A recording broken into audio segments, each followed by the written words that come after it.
brought something up that's an ongoing potential issue between sales and pre-sales. And that is what style an SE has. So when I talk about people, it's not exclusive, but I focus on social styles, which is similar to DISC or Myers-Briggs. It's that idea, right? Yep. One of the things that causes difficulty or stress is when you are not what somebody else expects you to be.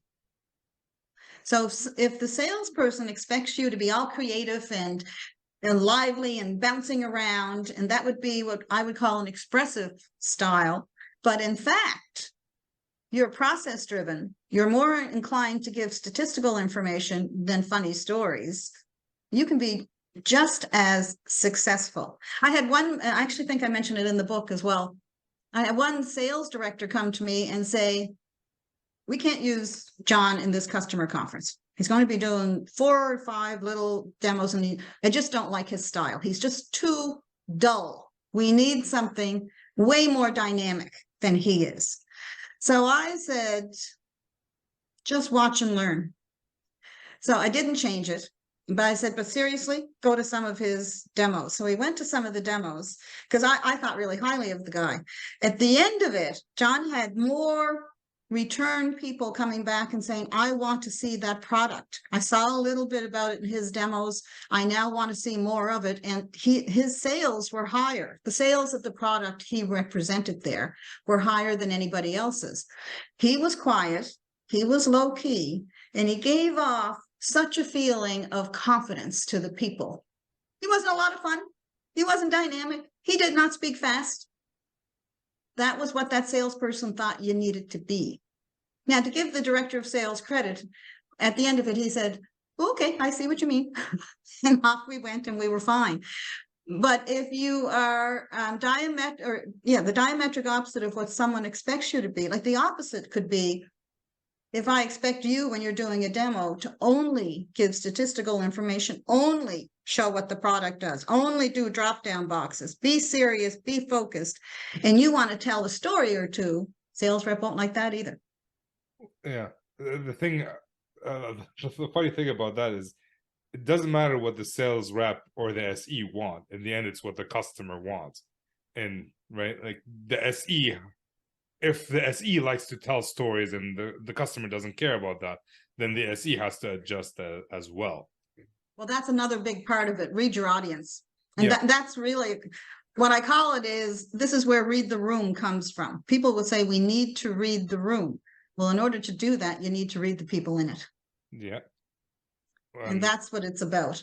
But different styles will be just fine. So if you've got a really the other one is speed. The pace of how you're doing the demo. I sat in a demo. I was the manager, and I used to watch, but I wouldn't often interfere. But we got to a point where one of the key people in the audience asked a question. The answer was no. I knew that. You know how everybody hates to say no in the sales cycle? Well, the SE, who was really good at it, was just going around in circles trying to explain all these other great things to avoid saying no. Yeah. And sitting in the audience, I could see how annoyed that prospect was. So then I interrupted and said, excuse me, Mr. Prospect, I don't usually interrupt, but I want to just say the answer that Chris is getting to is no.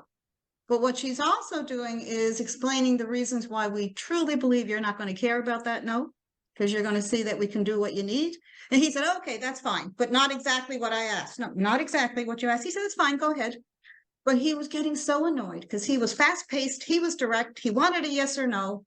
And she believed that you should go slowly and you should walk around this hard answer. For a lot of people, that's the way you should go. So, speaking of reading the room, it got a lot harder recently with COVID and going online and people not turning on the camera. Yeah. What are your thoughts around that? Like, how can people still read the room, the virtual room? Because I think you can still read the room. I had an audience and there was, you can see things like they won't show their face. You'll know what kind they are. They're conservative. They're indirect. And that will impact how you talk to them.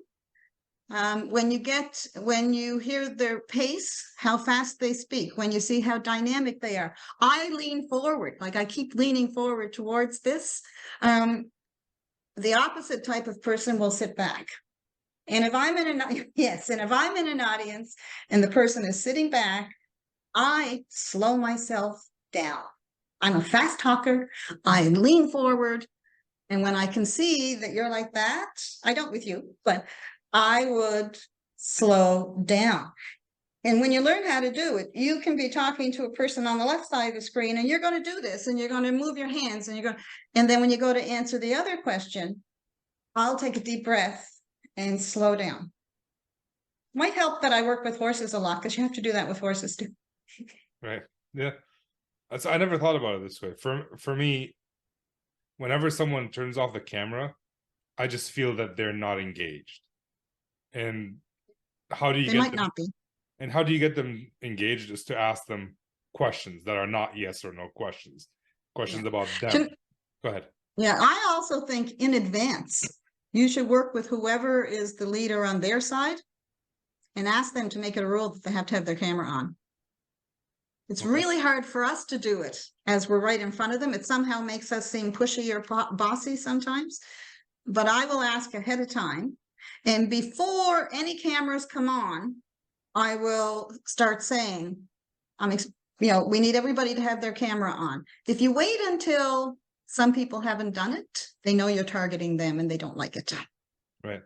Well, yeah. For me, I've noticed that either none of them turn it on, or as soon as one person turns it on, the majority turn it on.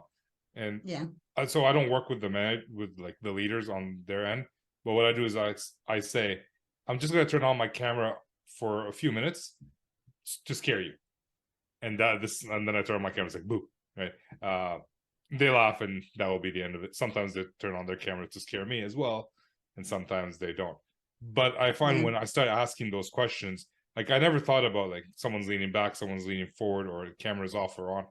Just when I ask questions, the way they answer, for me, that's how I understand what's in the room and who answers. Who's like, if I ask a general question, who's jumping in to answer first? Okay, that's the person who's gonna be doing more. Yeah. So, but it's I never thought about it this way, so I'm gonna have to go read your book, which I'll have to do. So